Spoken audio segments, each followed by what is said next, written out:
Today is April 20th, 1980. I am Opal Garriety and recording for Living Legends of Oklahoma City. And this is with the Oklahoma Historical Society. We're talking with John Larson, who is a Goodwill ambassador, and we're going to let him tell us a lot more things. And also joining in will be Calvin Fields of NASA Ames Research Center in California. Pitts. Let me go back and get right. Well, a lot of this is the same things that you were asking me about before. Okay, we're going to ask Calvin Pitts of NASA Ames Research Center in California to join in with us in this and ask some questions of Mr. Larson. Now, Mr. Larson, would you tell us a little bit about your background, where you were born and where you went to school? Like a lot of Oklahomans, I was born out on the prairie, but it didn't happen to be in Oklahoma. My parents were building a railroad in western Canada. They were not Canadians, they were from Omaha, Nebraska. And it was a long time ago, and I had the privilege of seeing some of the virgin country of America at that time. And later we moved back to Omaha, where my parents were from. And I had the good fortune to enlist in the Navy when I was 18 years old. And I was in there 4 years, and when I came out in 1928, I got a job working for an airline that was just being born. And I put in a radio station at Waynoka, Oklahoma for that airline. It was TAT.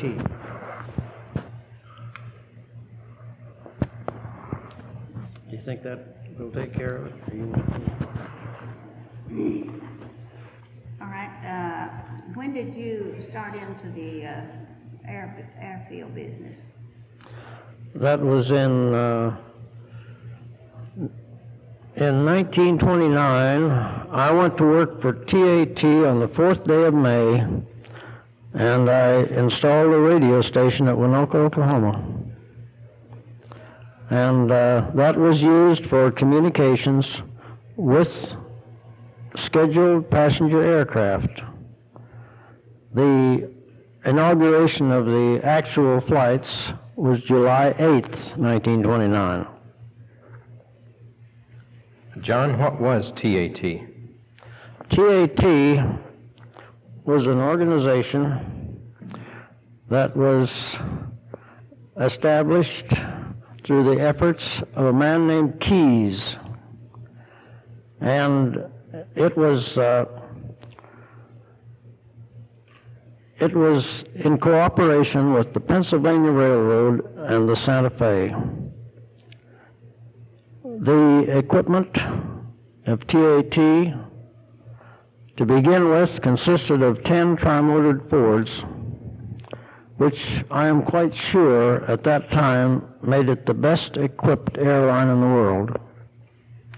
Okay, but in cooperation with the tri-motor Fords, were you using any other equipment? At that time, we didn't use any other aircraft. However, a couple months later, we got a couple of Condor airplanes, which were somewhat larger, and they were put in service on the airline, but they didn't stay with the service as long as the Fords did. And did the tri-motor Fords fly from coast to coast, or how did the trip work? The passengers for transcontinental flights, those going westbound from New York to Los Angeles, were put on a train in the evening at New York City, and they rode that train to Columbus, Ohio, and arrived there in the morning, and at that time the aircraft was waiting for them, and the flight was originated to go from Columbus, Ohio to Indianapolis, to St. Louis, to Kansas City, to Wichita, and to Waynoka. At Waynoka, the passengers were taken to the Harvey House, where they had their dinner, and a Pullman car was waiting for them on the tracks. And they got in that Pullman car, and the Santa Fe picked that up and took it to Clovis, New Mexico, arriving there in the morning. Then at Clovis, they were again put on a Ford trimotor airplane and flown to Albuquerque, to Winslow, to Kingman, Arizona, and to Los Angeles, arriving there in the evening. The eastbound flight was handled in the same manner, flying the passengers from Los Angeles to Clovis, training them to Waynoka, and flying them to Columbus, Ohio, and then training them to New York City. This consisted of 48-hour plane, train transportation, coast to coast, in each direction. How did this come to be known then as the Lindbergh Airline? Colonel Lindbergh was a member of the advisory committee which actually established the route over which these flights would be made. Also, the train connections which would be made. In other words, it was Lindbergh's decision that the flights be flown to Waynoka and connected with the Santa Fe there, going to Clovis, New Mexico. Did Charles Lindbergh actually fly any of the legs of this particular flight? On the first eastbound flight out of Los Angeles, Charles Lindbergh was the captain. What other flights he might have made, I am not sure of. But he was one of several people influential then in establishing this run. He surely was, and he was credited with determining the routes and the areas of service. You were one of the original radio operators. How did a radio operator's job work? What was his function? Oh, at that time, the radio operator was also the man who made the installation of the ground station. It included a transmitter, a receiver, and a direction finder. The direction finder was of really limited value because of the fact that aircraft at that time were not provided with instruments to where they could fly on instruments. But in the case of any confusion, the radio operator could always advise them of their exact direction from his particular station. Did this include night flying or just day flying? It included just day flying to start out with, but unfortunately, they encounter strong west winds in the particular area of Waynoka to Wichita to Kansas City. And frequently, the airplane would become a little bit tardy, and there would be a little night flying involved before he got to Waynoka. Just precisely how did this direction finder work? They didn't have any equipment on board, did they? Yes, they had a transmitter and receiver on the airplane. And the aircraft would be asked to turn on his transmitter and give a long count while the radio operator on the ground determined his direction. And the range of the radio that you were operating, how long could you talk to an airplane once he took off? My attempt was to communicate with the airplane until he reached Kansas City, eastbound, and to pick up the westbound airplane as soon as he left Kansas City. We did not always maintain communication over this total distance, but we did a great deal of the time. Okay, then after you got this whole route started for TAT, what later became of the organization? And by the way, what does TAT stand for? And then what became of it, some of the later developing history of it? The name of the airline was Transcontinental Air Transport. And it didn't last under that name for a very great length of time. The aircraft were purchased from the Ford Motor Company. They were the stout aircraft. And the same aircraft had also been sold to Maddox Airlines. The airline industry had to start, you might say, from scratch, and there wasn't a lot of income. And as soon as this came to a point that it was causing problems, the Ford company brought about a little bit of pressure for the Maddox and TAT to merge, and so they became TAT Maddox. Then, sometime later, the Postmaster General, I believe his name was Brown, decided that he couldn't give a mail contract to TAT Maddox and give another one to Western Air Express, who was at that time flying from Los Angeles to Kansas City. So he required the merger, and those two lines merged, becoming TWA. This happened in October of 1930, at which time TWA discontinued the use of Waynoka Airport and used the route from Amarillo to Oklahoma City, to Tulsa, to Springfield, Missouri, to St. Louis, Missouri. And incidentally, the captain of the first flight carrying mail on that route happened to be Howard Hall. Why did you settle at Waynoka, choose that particular spot?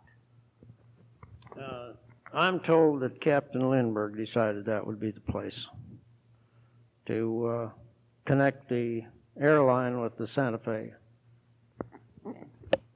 Did we establish a date at the time? Did we establish a date when you were at Waynoka? Well, I went down before the airline started. They sent me down to install the station. So I arrived there the first time on the 4th day of May, 1929.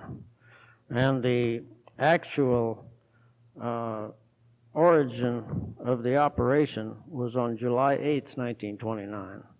But in that time, building had to be built, and the radio station installed, the towers erected, and of course, at the same time, the field was being constructed and the runways established and the hangar built and so forth at the airport.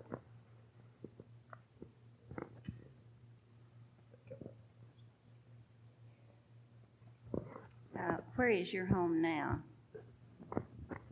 My home now is Oklahoma City, but I came here after retiring from 2 or 3 other things, and because I wanted a nice place to live. Oh, that's good. Now, you go ahead and ask some of those technical questions about the airlines. Well, there was one other merger that I wanted to ask about. Standard, weren't they also a part of TAT? Yes. No, Standard was not a part of TAT, but at the time that TAT merged with Western Air Express in order to get a mail contract, there was one thing that they didn't have, and that was certain radio frequencies that had been issued to Standard Airlines. it was considered that those radio frequencies were desirable in order to have the type of communications that would be needed for an airline, coast to coast, for day and night operation. I am quite sure that that had something to do with Standard Airlines being included in the merger. Standard Airlines had a young executive for president. His name was Jack Pry. And as this merger was established, Jack Pry was the president of Transworld Airlines. I know you've had 1,000 stories and things that have happened in your early career. What are some that you remember and have thought of most throughout the past several years?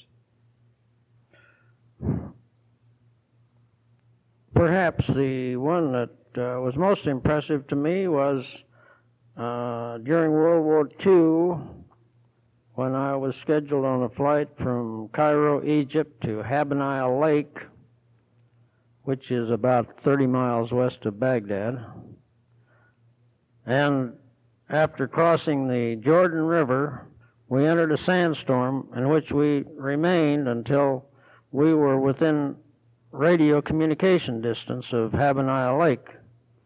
At that time, they sent us a message to return to Acre, A-Q-I-R, which we found on a French map to be 35 miles west of Jerusalem. The whole crew of us went to Jerusalem in that early afternoon, and we got us a guide and a car, and we had a wonderful tour of the Holy Land, including the birthplace of Christ, the well of Jacob, where Christ spoke to the Samaritan woman, the tomb of Rachel alongside of the road, the Wailing Wall, and many other things. That was, to me, something that was very important in my life.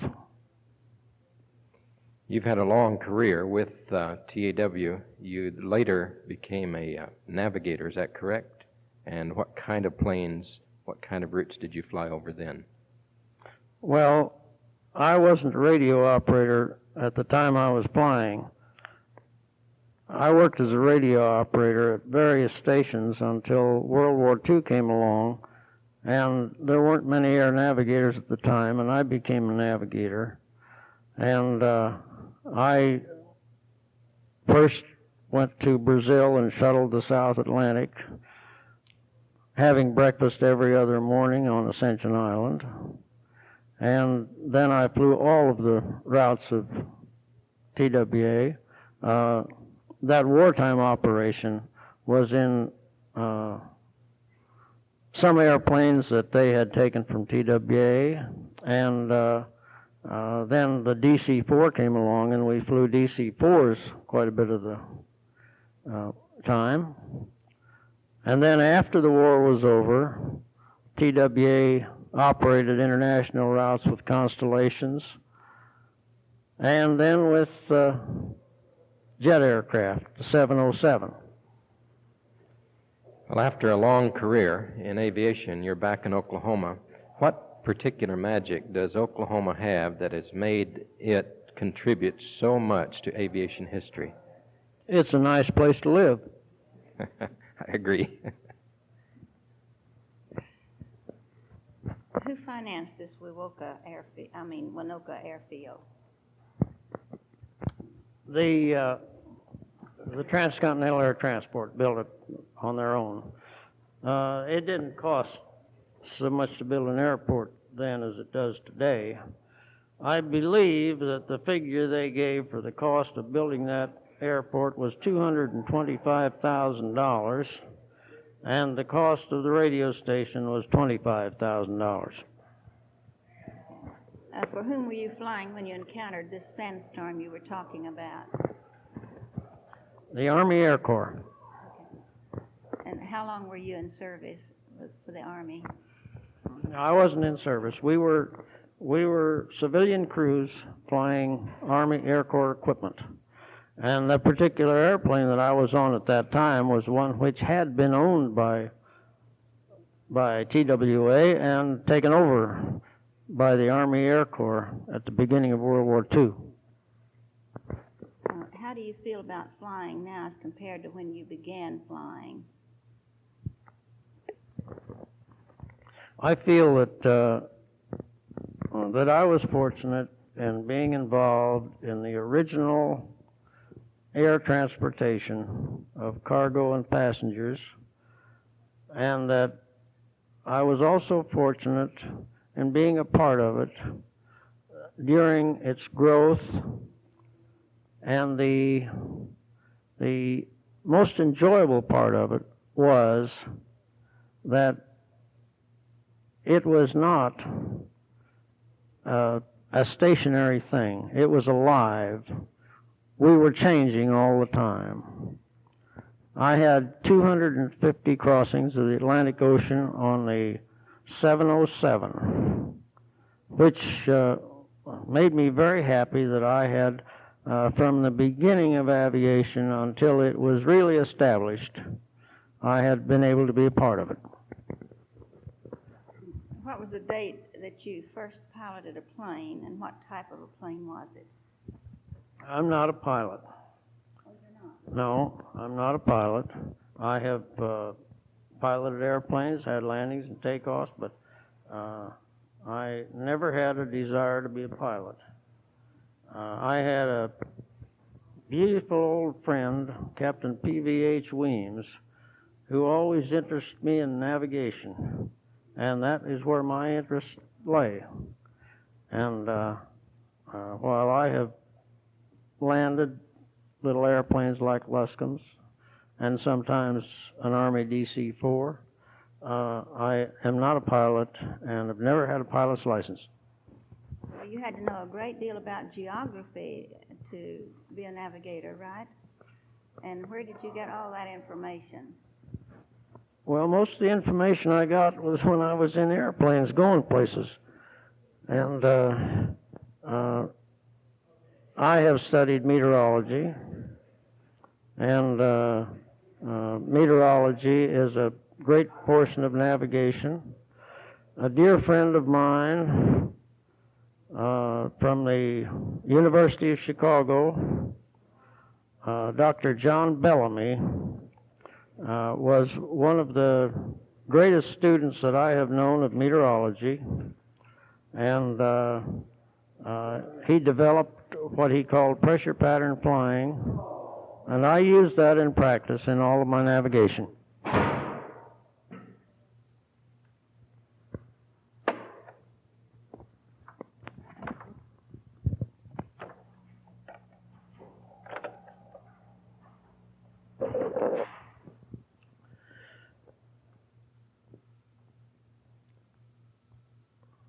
My dear friend Captain Weems had a place for me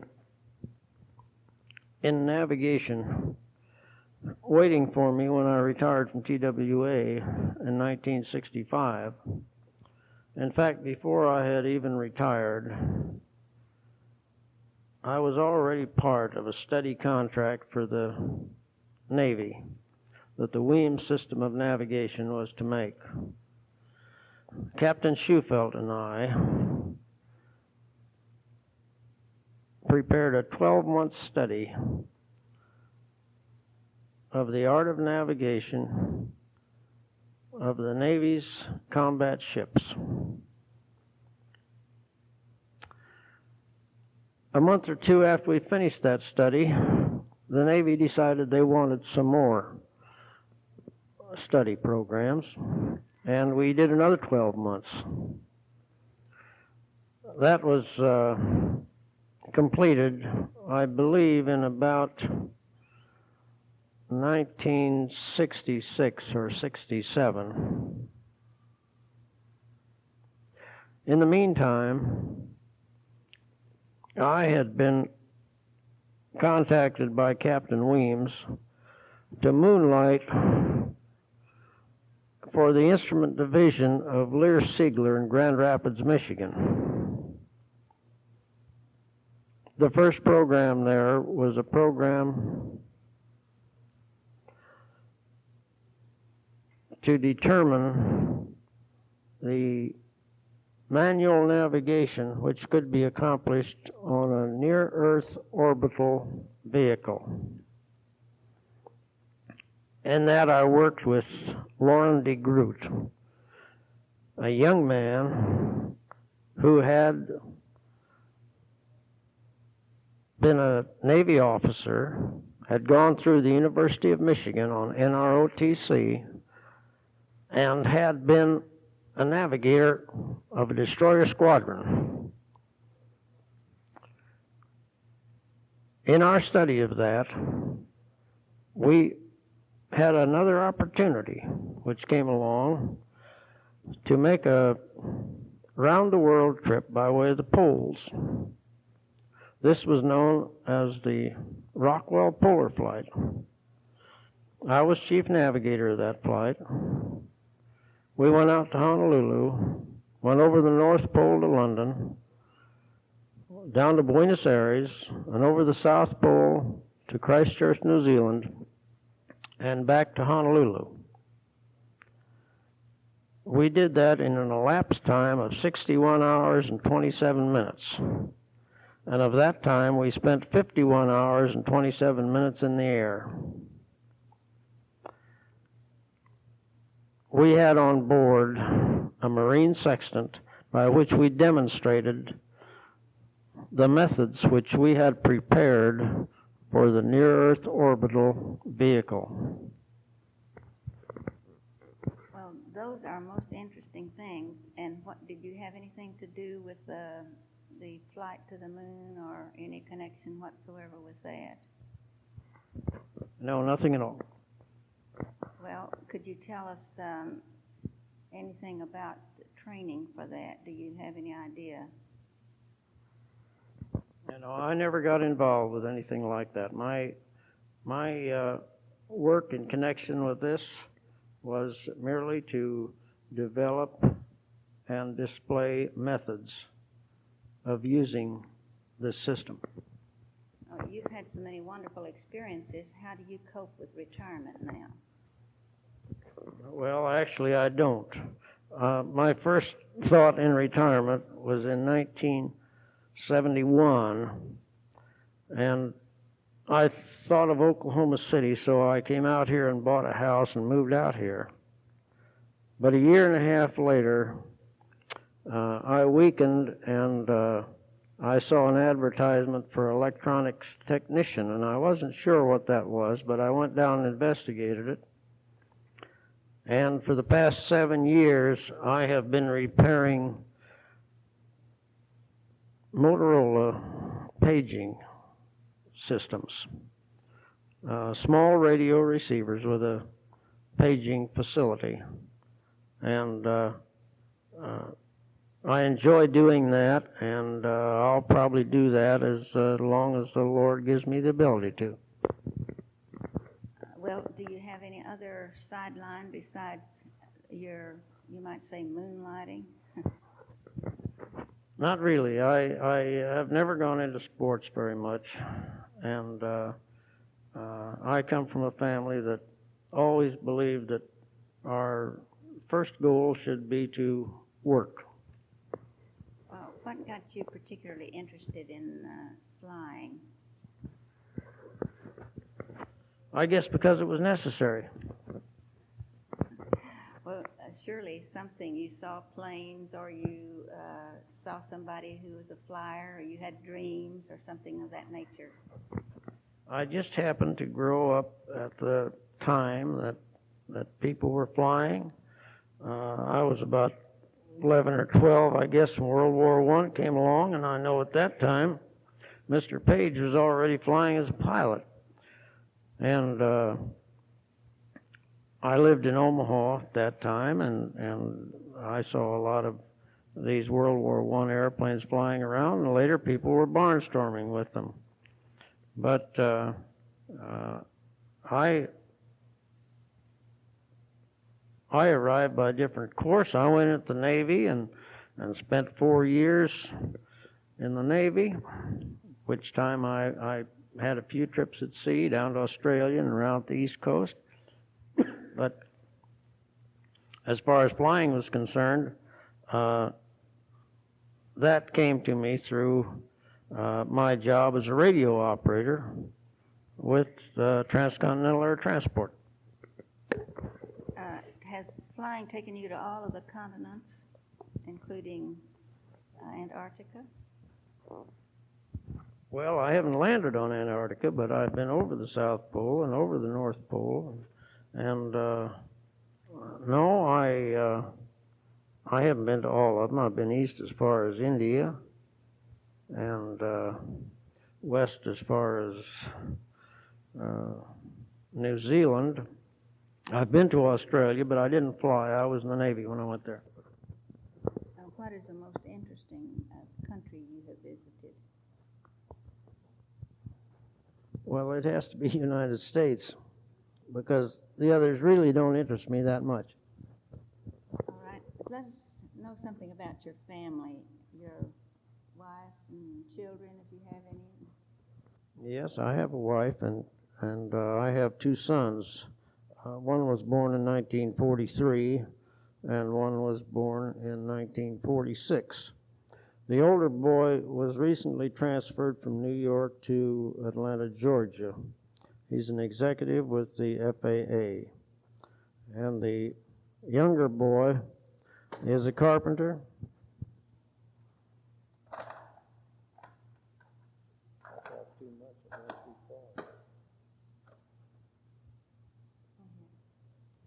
The younger boy is a carpenter, and he lives in Waynoka, Oklahoma.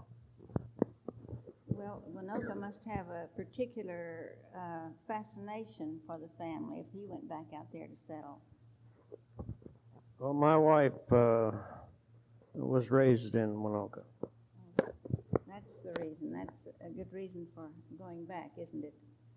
Well, is there anything else that you can think of that you could tell us about your career that you think the people 15, 20 years from now would be interested in? Well, I don't know. I think I've talked too much already as far as that goes, but I am old enough that I feel that I'm entitled to a little reminiscence, and so I enjoy talking about it. Well, we'd enjoy having a lot more on this tape because not many people have had the experiences that you have, and I know you can tell us a great deal and that people would like to know about.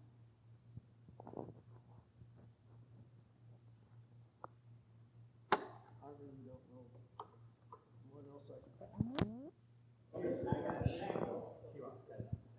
We've been talking with John Larson, the Goodwill Ambassador of TWA. He lives in Oklahoma City. He's been talking about aviation and his days in Waynoka and a lot of other interesting things. Also on the tape is Calvin Pitts of NASA Ames Research Center of California.